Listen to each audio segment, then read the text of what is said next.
बहुत ही आदर और सम्मान के योग आज हमारे बीच में चौधरी देवीलाल के रहे सबसे पुराने साथी आदरणीय चौधरी संपत सिंह जी तेलंगाना से चल कर के आई हमारी छोटी बहन के कविता जी प्रदेश के अध्यक्ष चौधरी रामपाल माजरा जी पार्टी के राष्ट्रीय उपाध्यक्ष चौधरी शेर सिंह बड़शामी जी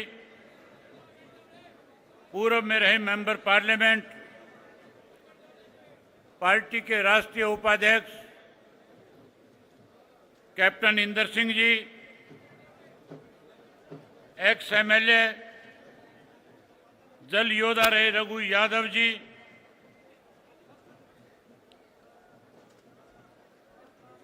ऑस्ट्रेलिया से चल करके हमारे बीच में आए काउंसलर श्री सुरेंद्र पाल जी पार्टी के राष्ट्रीय सचिव भाई उमेद लुहान जी डबवाड़ी से विधायक अजीत आदित्य चौटाला जी मंच का संचालन कर रहे लीगल सेल के प्रदेश के अध्यक्ष जसवीर सिंह ढिल्लों जी जिला रोहतक के अध्यक्ष डॉक्टर नफे सिंह लाड़ी जी पूर्व में रहे विधायक पार्टी के राष्ट्रीय सचिव चौधरी बलवंत सिंह मायना जी मंच पे मेरे साथ बैठे हुए पार्टी के सभी प्रकोष्ठों के संयोजकगण पार्टी के राष्ट्रीय जिला और प्रदेश स्तर के सभी नेतागण सबसे पहले मैं आज लाखों की संख्या में रैली के अंदर आए हुए आदरणीय बुजुर्गों नौजवान साथियों सम्मान के योग्य माताओं बहनों इस भारतवर्ष के उज्जवल भविष्य प्यारे बच्चों पत्रकार छायाकार दोस्तों आज आप महान स्वतंत्रता सेनानी संघर्षशील जुझारू युग पुरुष हरियाणा के निर्माता पूजनीय स्वर्गीय चौधरी देवीलाल जी के जन्मदिन पे आज रोहतक पहुंचे सभी भाइयों का बहनों का बुजुर्गों का माताओं का मैं हार्दिक स्वागत करता हूं अभिनंदन करता हूं। पूजनीय स्वर्गीय चौधरी देवीलाल जी की कर्म सतली रोहतक की इस पवित्र माटी को नमन करता हूं। पूजनीय स्वर्गीय चौधरी देवीलाल जी ने देश की आजादी के लिए अपना बचपन व जवानी को जेल की सलाखों में गुजारा। देश को आजाद कराने में चौधरी देवीलाल जी का एक महत्वपूर्ण योगदान था। उन्होंने हमेशा किसान मजदूर गरीब दलित पिछड़े कमेरे व छोटे दुकानदार के हितों के लिए संघर्ष किया और बड़े से बड़े पदों को ठोकर मारने में देर नहीं लगाई। देश को आजाद कराने में आदरणीय स्वर्गीय चौधरी देवीलाल जी की मुख्य भूमिका रही। हरियाणा के निर्माण में चौधरी देवीलाल जी की अहम भूमिका रही। साथियों इमरजेंसी 1975 में लगी, कांग्रेस ने इमरजेंसी लगाई और इमरजेंसी के बाद अगर हरियाणा प्रदेश में सबसे पहले किसी व्यक्ति की गिरफ्तारी हुई तो उस शख्स का नाम भी आदरणीय स्वर्गीय चौधरी देवीलाल था। जहां चौधरी देवीलाल जी को जेल की सलाखों के पीछे भेज दिया वहीं स्वर्गीय चौधरी ओम प्रकाश चौटाला जी को भी 19 वर्ष तक जेल की सलाखों के पीछे रहना पड़ा।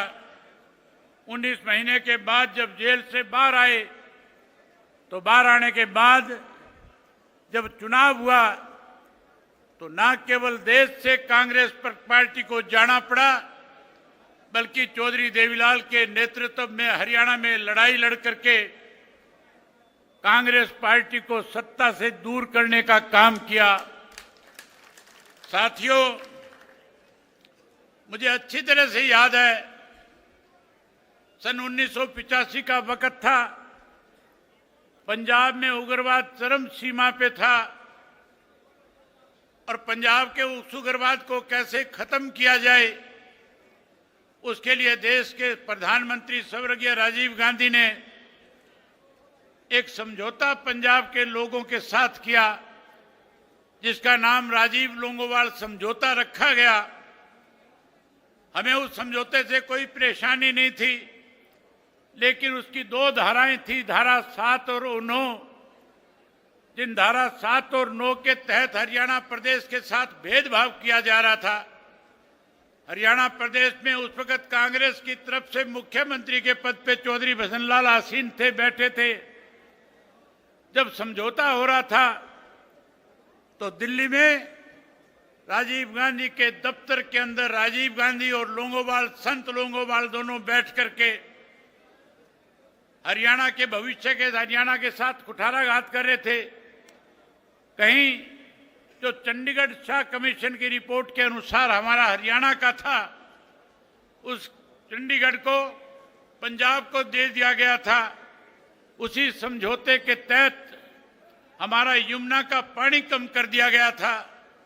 चौधरी देवीलाल ने जब उस समझौते को पढ़ा, उसी दिन उन्होंने ऐलान कर दिया कि मैं भी चाहता हूं पंजाब के अंदर शांति हो, उग्रवाद खत्म हो, लेकिन कोई हरियाणा के साथ भेदभाव करे, हरियाणा के हकों पे कोई कुठाराघात करे, डाका डाले, मैं कतई बर्दाश्त नहीं करूंगा।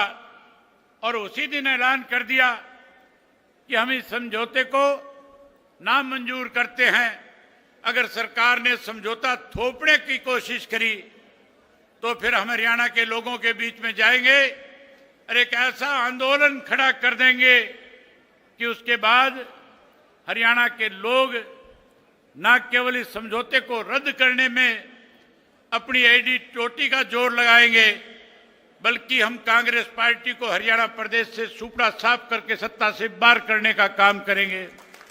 साथियों, आपको याद होगा स्वर्गीय चौधरी देवीलाल जी ने आप लोगों को अपने साथ लेकर के एक न्याय युद्ध शुरू किया था। एक ऐसा न्याय युद्ध था जब हिसार से चौधरी देवीलाल पैदल चले और पैदल चल करके जब दिल्ली की तरफ कूच कर रहे थे तो पहले सैकड़ों की संख्या में लोग उनके साथ चले थे। अखबार के लोग लिखते थे कि चौधरी देवीलाल का निर्णय गलत है, चौधरी देवीलाल ने गलत फैसला ले लिया। शायद प्रदेश के लोग चौधरी देवीलाल का इस मामले में साथ ना निभाएं, लेकिन साथियों, दिल्ली पहुंचते पहुंचते जो सैकड़ों की संख्या में चले हुए साथी थे, वो लाखों की संख्या में तब्दील हो गए थे और लाखों की संख्या में दिल्ली के बोट क्लब पे जाके चौधरी देवीलाल ने कहा, या तो राजीव लोंगोवाल समझौता वापस ले लिया जाए, अन्यथा इन महलों में बैठे हुए जो लोग हैं, जो देश के ऊपर इस तरह की चीजें थोपने का काम करते हैं, हम आने वाले वक्त में उन्हें यहां से उखाड़ फेंकने का काम करेंगे और हरियाणा प्रदेश के साथ किए गए विश्वासघात को खत्म करके हरियाणा प्रदेश के लोगों के साथ न्याय करने का काम करेंगे। साथियों, आपके सहयोग और समर्थन से सन 1987 में जब चुनाव हुआ तो जिन कांग्रेस के लोगों ने हरियाणा प्रदेश को कहीं बर्बाद करने की ठान रखी थी, उन्हीं हरियाणा प्रदेश में आम जनता ने चौधरी देवीलाल के साथ खड़े होकर के उस विधानसभा के चुनाव में कांग्रेस पार्टी का सुपड़ा साफ कर दिया था। 90 में से 85 सीटें जिता करके प्रदेश की सत्ता सौंपने का काम किया था। आज फिर उसी तरह का वक्त चल रहा है। आज देश के अंदर जो भारतीय जनता पार्टी की सरकार है, मनमाने ढंग से लोगों के ऊपर अपनी मनमर्जी के कानून थोपने का काम करती है। आपने पिछले दिनों अखबार में पढ़ा होगा कैसे राजनीतिक लोगों को दबाया और कुचला जाए। इसके लिए देश के प्रधानमंत्री ने देश के गृह मंत्री से कहा कि एक बिल लेकर के आओ, ऐसा बिल लेकर के आओ कि जब हम चाहे विपक्ष के किसी भी व्यक्ति को जो सरकार के खिलाफ कहीं अपनी आवाज बुलंद करता है, जो कहीं सरकार को चैलेंज करने का काम करता है, कैसे उसको राजनीतिक रूप से खत्म किया जाए। इसके लिए साथियों लोकसभा में एक बिल लाया गया था, आपने पढ़ा होगा।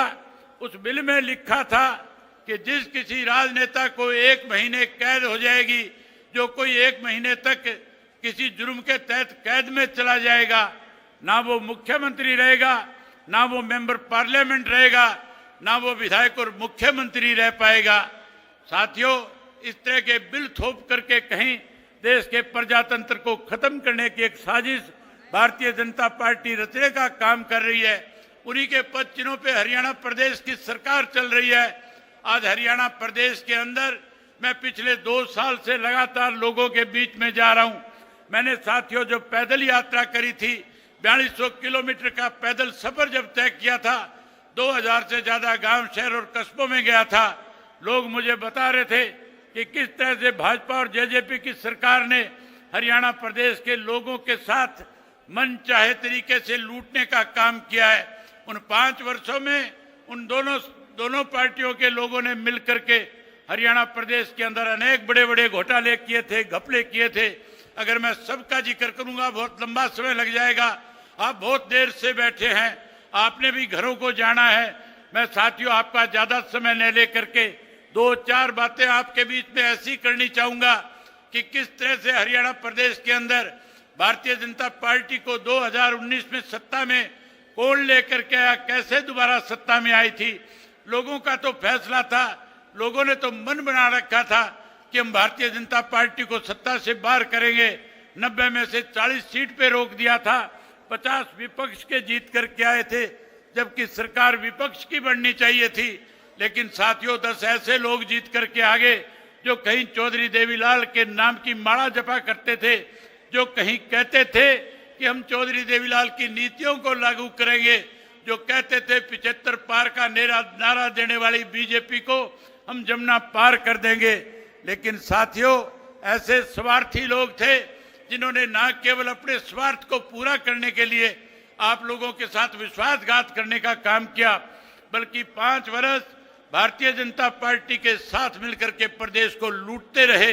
प्रदेश के अंदर अनेक घोटाले किए, शराब घोटाला किया, धान घोटाला किया, वही साथियों रजिस्ट्री का घोटाला किया और रजिस्ट्री के साथ साथ अनेक ऐसे घोटाले थे।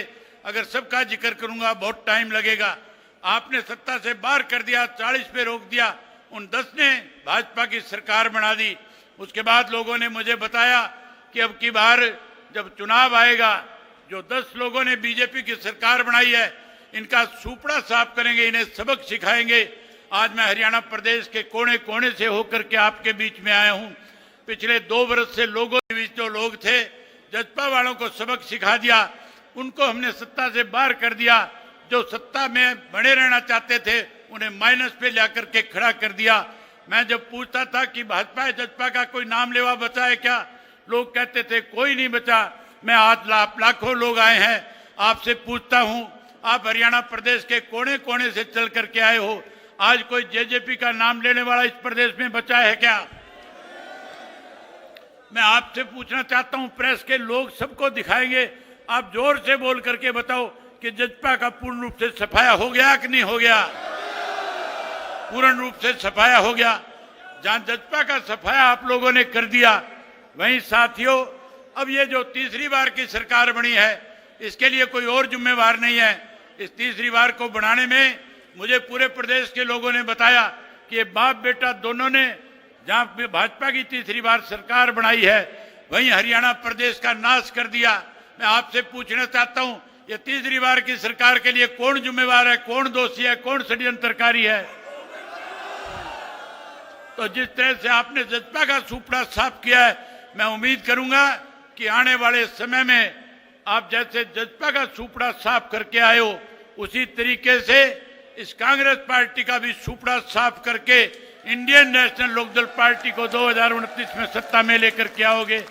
साथियों, ये कांग्रेसी हमारे बारे में कहते थे, ये हुड्डा और इसका बेटा दोनों लगातार पिछले 2 वर्ष से प्रदेश में जहां कहीं भी गए भाजपा के खिलाफ कुछ कहने की बजाय केवल एक ही बात कहते थे, इंडियन नेशनल लोकदल पार्टी तो वोट काटू पार्टी है।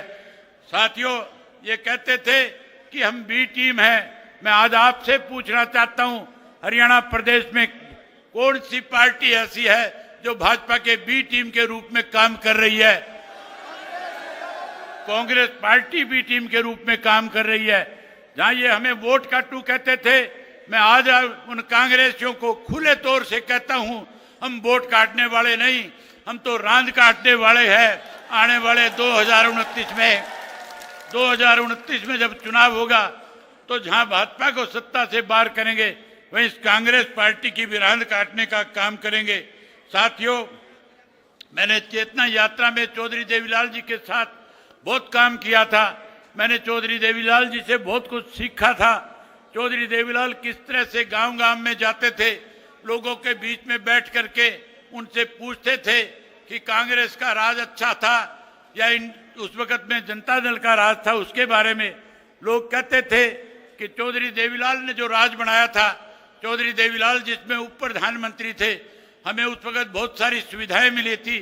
खुल के कह रहे थे कि अगर आज पेंशन पूरे देश में किसी व्यक्ति की वजह से मिलती है तो उस शख्स का नाम चौधरी देवीलाल था। आज 100 रुपए वाली पेंशन 3000 के रूप में प्रदेश के लोगों को मिल रही है। साथियों, 2029 में अपनी सरकार बना लेना, इसी चौधरी देवीलाल की बनाई हुई पेंशन को 2 गुना के रूप में करके हरियाणा प्रदेश के बुजुर्गों का मान सम्मान बढ़ाने का काम करेंगे।